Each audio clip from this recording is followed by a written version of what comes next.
ನಮಸ್ಕಾರ ವೀಕ್ಷಕರೇ, ಎಲ್ರಿಗೂ ಮತ್ತೊಮ್ಮೆ ಸಿಂಪಲ್ ಗೃಹಿಣಿ ಇಂದು ನನ್ನ ಚಾನಲ್ಗೆ ಆತ್ಮೀಯವಾದಂಥ ಸ್ವಾಗತ ಸುಸ್ವಾಗತ. ವೀಕ್ಷಕರೇ, ಲಾಸ್ಟ್ ವಿಡಿಯೋದಲ್ಲಿ ಬಾಣಂತಿಯರು ಯಾವ ಥರ ಫುಡ್ಸನ್ನು ತಿನ್ನಬಾರ್ದು ಅಂತೇಳಿ ವಿಡಿಯೋ ಮಾಡಿದ್ದೆ. ಸೊ ಯಾರಾದರೂ ಬಾಣಂತಿಯರಿದ್ದರೆ ಆ ವಿಡಿಯೋನ ನೋಡಿ. ಇವತ್ತಿನ ವಿಡಿಯೋದಲ್ಲಿ ನಾನು ಗಂಟ್ಲಲ್ಲೆಲ್ಲ ಗೊಯಿಂಗ್ ಗೊಯಿಂಗ್ ಗೊಯಿಂಗ್ ಅಂತ ಸೌಂಡ್ ಬರುತ್ತೆ, ಮತ್ತು ಕೆಮ್ಮು ನಾನ್ ಸ್ಟಾಪ್ ನಿಲ್ತಾನೆ ಇಲ್ಲ. ಯಾವ ರೆಮಿಡಿ ಮಾಡಿದ್ರು ಟ್ರೈ ಮಾಡಿದರೂ ನಿಲ್ತಾ ಇಲ್ಲ. ಬಟ್ ನಮಗೊಂದು ಸ್ವಲ್ಪ ಆದರೂ ರಿಲೀಫ್ ಬೇಕು ಕೆಮ್ಮಿಂದ ಅಂತ ಅನ್ನೋರು ನಾನು ಇವತ್ತಿನ ವಿಡಿಯೋದಲ್ಲಿ ನಿಮಗೆ ಶೇರ್ ಮಾಡ್ತೀನಿ. ನೋಡಿ, ಈ 2 ಮನೆಮದ್ದುಗಳನ್ನು ಟ್ರೈ ಮಾಡಿ. ಕಫ ಹೊರಗೆ ಬರ್ತಿಲ್ಲ ಕಟ್ಟಿದೆ ಅಂದರೂ ಕೂಡ ನೀವು ರಾತ್ರಿ ಈ ಟಿಪ್ಪನ್ನು ಫಾಲೋ ಮಾಡಿದರೆ ಬೆಳಗ್ಗೆ ನಿಮಗೆ ಕಫ ಎಲ್ಲ ಆಚೆ ಬರುತ್ತೆ, ಆದಷ್ಟು ಬೇಗ ರಿಲೀಫ್ ಸಿಗುತ್ತೆ. ನಿದ್ದೆನೇ ಬರ್ತಾ ಇಲ್ಲ, ನಿದ್ದೆಗೆಟ್ಟುಬಿಟ್ಟಿದ್ದೀನಿ, ಹಾಳಾದ ಕೆಮ್ಮು, ಅಷ್ಟೊಂದು ಕೆಮ್ಮಿದೆ ನನಗೆ ಅಂತನ್ನೋರು ಸ್ವಲ್ಪ ಆ ಟಿಪ್ಪನ್ನು ನಾನು ತೋರಿಸೋಂಥ ಟಿಪ್ಪನ್ನು ನೀವು ಫಾಲೋ ಮಾಡಿದರೆ ಸೊ ನಿಮಗೆ ಆದಷ್ಟು ಬೇಗ ರಿಲೀಫ್ ಅಂತೂ ಸಿಗುತ್ತೆ.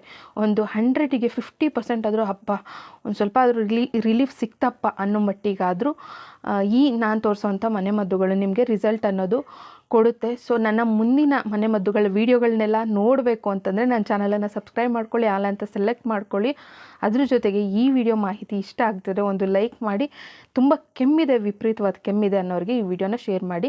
ಈ ರೆಮಿಡಿನ ತೊಗೊಳ್ಳೋದಕ್ಕಿಂತ ಮೊದಲು ನೀವು ಒಂದು ಗ್ಲಾಸ್ ನೀರಿನಲ್ಲಿ, ಬಿಸಿನೀರಲ್ಲಿ ಕಲ್ಲುಪ್ಪನ್ನು ಸೇರಿಸಿ ಗಾಗಲ್ ಮಾಡಬೇಕು. ಗಾಗಲ್ನ ಮಾಡಿ ನಂತರ ಈ ಮನೆಮದ್ದನ್ನು ನೀವು ತೊಗೋಬೇಕಾಗುತ್ತೆ. ಸೊ ತೊಗೊಂಡ್ರೆ ರಿಸಲ್ಟ್ ಅನ್ನೋದು ನಿಮಗೆ ಗೊತ್ತಾಗುತ್ತೆ. ನಿದ್ದೆನೇ ಬರ್ತಿಲ್ಲ ಅಂತನ್ನೋರು ಸ್ವಲ್ಪ ಆ ಕೆಮ್ಮು ಅನ್ನೋದು, ಆ ಗಂಟ್ಲು ಇರಿಟೇಷನ್ನು, ಗಂಟ್ಲು ಕಿಚ್ಚ ಕಿಚ್ಚ ಅನ್ನೋದು, ಸೊ ಅದೆಲ್ಲ ತಕ್ಷಣ ರಿಲೀಫ್ ಕೊಡುತ್ತೆ. ನಿಮಗೂ ಕೂಡ ಒಂದು ಸ್ವಲ್ಪ ಇನ್ಸ್ಟೆಂಟಾಗಿ ರಿಸಲ್ಟ್ ಅನ್ನೋದು ಕೂಡ ಸಿಗುತ್ತೆ. ಸೊ ತಡ ಮಾಡೋದು ಬೇಡ, ನೋಡ್ಕೊಂಬನ್ನಿ ಯಾವುದದು ಮನೆ ಮದ್ದುಗಳು ಅಂತ ನೋಡಿ ವೀಕ್ಷಕರೇ. ಮೊದಲನೇದಾಗಿ ಗಂಟ್ಲಲ್ಲಿ ಆಗ್ತಿರುವಂಥ ಇರಿಟೇಷನ್ನ ಕಮ್ಮಿ ಮಾಡ್ಕೊಬೇಕು. ಅದಕ್ಕೇ 1 ಗ್ಲಾಸ್ ಬಿಸಿ ನೀರಿನ ಜೊತೆಗೆ 1 ಸ್ಪೂನ್ ಆಗೋಷ್ಟು ಕಲ್ಲುಪ್ಪನ್ನು ಸೇರಿಸಿ ಗಾಗಲ್ ಮಾಡ್ಕೊಬೇಕು. ಈ ರೆಮಿಡಿ ಬಳಸೋದಕ್ಕಿಂತ ಮೊದಲು ಈ ಒಂದು ಟಿಪ್ಪನ್ನು ಫಾಲೋ ಮಾಡಿ. ನೆಕ್ಸ್ಟು ಲವಂಗ ಅನ್ನೋದು ನ್ಯಾಚುರಲ್ಲಾಗಿ ನೈಸರ್ಗಿಕವಾಗಿ ಕೆಮ್ಮಿನ ವಿರುದ್ಧ ಹೋರಾಡುತ್ತೆ ಸ್ನೇಹಿತರೆ. ಅದಷ್ಟೇ ಅಲ್ಲದೆ ದೇಹದಲ್ಲಿ ರೋಗ ನಿರೋಧಕ ಶಕ್ತಿಯೂ ಕೂಡ ಹೆಚ್ಚಿಸುತ್ತೆ. ಲವಂಗದಲ್ಲಿ ಆ್ಯಂಟಿ ಇನ್ಫ್ಲಮೇಟರಿ ಮತ್ತು ಆ್ಯಂಟಿ ಬ್ಯಾಕ್ಟೀರಿಯಲ್ ಅನ್ನುವಂಥ ಅದ್ಭುತವಾದ ಒಂದು ಗುಣಗಳಿದೆ. ಸೊ ನಾನಿಲ್ಲಿ ಕೆಮ್ಮಿಗೆ ಆದಷ್ಟು ಲವಂಗನ ಬಳಸಿ ಅಂತ ಸಜೆಸ್ಟ್ ಮಾಡ್ತೀನಿ ನಿಮಗೆ. ಸಾಕಷ್ಟು ವಿಡಿಯೋಗಳನ್ನು ಕೂಡ ಹಾಕಿದ್ದೀನಿ, ಲವಂಗದ ಸಿರಪ್ಪಿನ ವಿಡಿಯೋ ಕೂಡ ಹಾಕಿದ್ದೀನಿ. ಸೊ ಹಾಗೆ ಮಾಡಿಕೊಂಡು ಕೂಡ ನೀವು ಬಳಸ್ಬೋದು. ಬಟ್ ಇವತ್ತು ತೋರಿಸ್ತಿರೋಂಥ ವಿಧಾನ ಬೇರೆಯದ್ದು. 2 ಲವಂಗನ ತೊಗೊಂಡಿದ್ದೀನಿ. ನಂತರ ಇಲ್ಲಿ ತೊಗೊಂಡಿರೋದು ಕಪ್ಪು ಕಾಳು ಮೆಣಸನ್ನು ತೊಗೊಂಡಿದ್ದೀನಿ. ಕಾಳು ಮೆಣಸು ಏನಂತಂದರೆ ಕೆಮ್ಮನ್ನು, ಇದು ಕೂಡ ನ್ಯಾಚುರಲಾಗಿ ಕೆಮ್ಮು ಶೀತವನ್ನು ನ್ಯಾಚುರಲಾಗಿ ಕ್ಯೂರ್ ಮಾಡುತ್ತೆ. ಮತ್ತು ಈಗ ಕೆಮ್ಮಾಗಿದ್ದಾಗ ಗಂಟ್ಲಲ್ಲಿ ಒಂಥರ ಕಿಚ್ಚ ಕಿಚ್ಚ ಅಂತಿರುತ್ತೆ, ಮೂಗಲ್ಲಿ ಉಸಿರಾಡ್ತಾ ಇದ್ರು ಒಂಥರ ಗೊಯ್ ಗೊಯ್ ಅಂತೆಲ್ಲ ಸೌಂಡ್ ಬರ್ತಿರುತ್ತೆ ಅಲ್ವಾ. ಸೊ ಅದಕ್ಕೆ ಈ ಮೂಗೆಲ್ಲ ಕಟ್ಟಿದರೆ ಸರಿ ಮಾಡಿ ನಮಗೆ ಉಸಿರಾಟಕ್ಕೆ ಒಂಥರ ರಿಲೀಫ್ ಅನ್ನೋದು ಸಿಗುತ್ತೆ. ಇದು ಕೂಡ ಕೆಮ್ಮು ಮತ್ತು ಶೀತಕ್ಕೆ ಒಂದೊಳ್ಳೆ ಮನೆಮದ್ದು. ನೆಕ್ಸ್ಟು ಇಲ್ಲಿ ಒಂದೇ ಒಂದು ಕಾಳು ಉಪ್ಪನ್ನು ಮಾತ್ರ ತೊಗೋಬೇಕು. ಇದ್ರ ಜೊತೆಗೆ 2 ಲವಂಗ, ಒಂದೇ ಒಂದು ಕರಿಮೆಣಸು, ಅದ್ರ ಜೊತೆಗೆ ಒಂದೇ ಒಂದು ಕಲ್ಲು ಉಪ್ಪನ್ನು ನಾನು ಆಗಲೇ ಹೇಳಿದಾಗೆ ಉಪ್ಪನ್ನು ಬಳಸೋದ್ರಿಂದ ಗಂಟ್ಲಲ್ಲಿ ಆಗುವಂಥ ಒಂದು ಇರಿಟೇಷನ್ ಅನ್ನೋದು ನೈಸರ್ಗಿಕವಾಗಿ ಕಮ್ಮಿ ಆಗುತ್ತೆ. ಇದನ್ನು ಬಳಸೋ ವಿಧಾನನ ನೆಕ್ಸ್ಟ್ ಶೇರ್ ಮಾಡ್ತೀನಿ. ಇದು 2ನೆಯ ಮನೆಮದ್ದು. ಇದು ಎಲ್ಲ ಗಂದಿಗೆ ಅಂಗಡಿಗಳಲ್ಲಿ, ಆಯುರ್ವೇದಿಕ್ ಶಾಪ್ಗಳಲ್ಲಿ ಸಿಗುತ್ತೆ. ನಾನು ಕಸ್ತೂರಿ ಮಾತ್ರೆ ಬಗ್ಗೆ ಈಗಾಗಲೇ ಒಂದು ವಿಡಿಯೋ ಮಾಡಿದ್ದೀನಿ. ಸೊ ಅದನ್ನು ಕೂಡ ನೋಡಬಹುದು ನೀವು.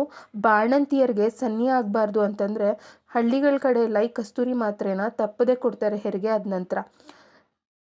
ಕಸ್ತೂರಿ ಮಾತ್ರೆ ತುಂಬಾ ಒಳ್ಳೆಯದು ಶೀತ ಸಂಬಂಧಿತ ತೊಂದರೆಗೆ.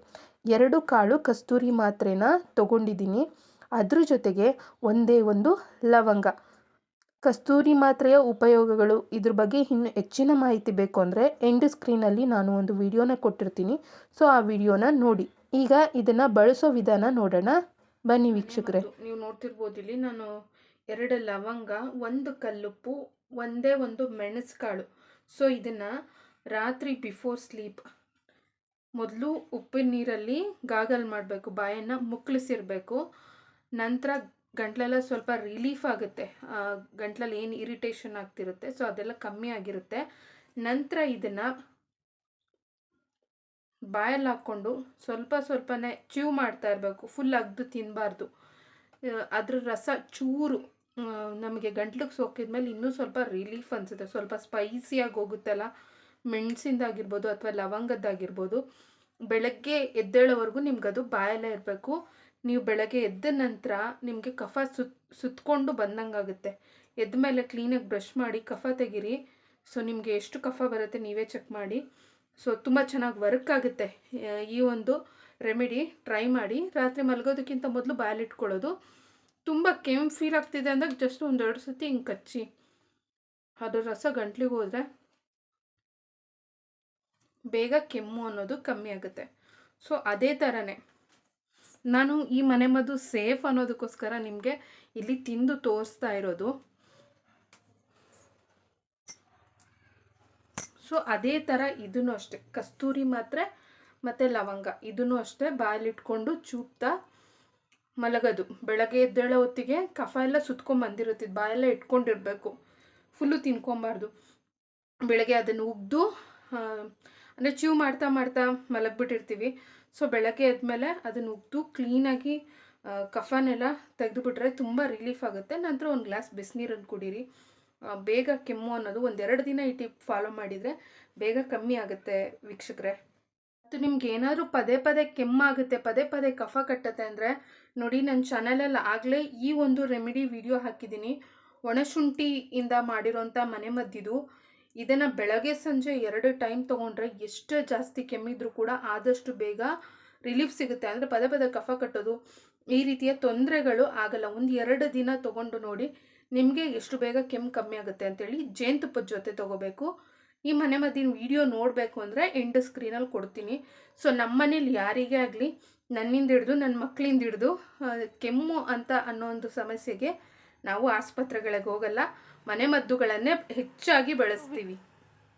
ಸೊ ವೀಕ್ಷಕರೇ ನೋಡಿದ್ರಲ್ಲ, ರಿಸಲ್ಟ್ ಕೊಡುತ್ತೆ, ತುಂಬಾ ಚೆನ್ನಾಗಿ ರಿಸಲ್ಟ್ ಕೊಡುತ್ತೆ. ಟ್ರೈ ಮಾಡಿ. ಮುಂದಿನ ವಿಡಿಯೋದಲ್ಲಿ ಆದಷ್ಟು ಬೇಗ ಮತ್ತೆ ಬರ್ತೀನಿ. ಕೆಮ್ಮಿರೋರಿಗೆ ಈ ವಿಡಿಯೋನ ಶೇರ್ ಮಾಡಿ. ತುಂಬಾ ಕೆಮ್ಮಿದೆ ನಮ್ಮ ಗೊತ್ತಿರೋರು, ಸೊ ಸ್ವಲ್ಪ ಇನ್ಸ್ಟೆಂಟಾಗಿ ರಿಲೀಫ್ ಸಿಕ್ಕಲಿ ಅಂತನ್ನೋರಿಗೆ ಇದನ್ನು ಶೇರ್ ಮಾಡಿ. ಏನು ಸೈಡ್ ಎಫೆಕ್ಟ್ಸ್ ಏನೂ ಇಲ್ಲ ಇದ್ರದ್ದು.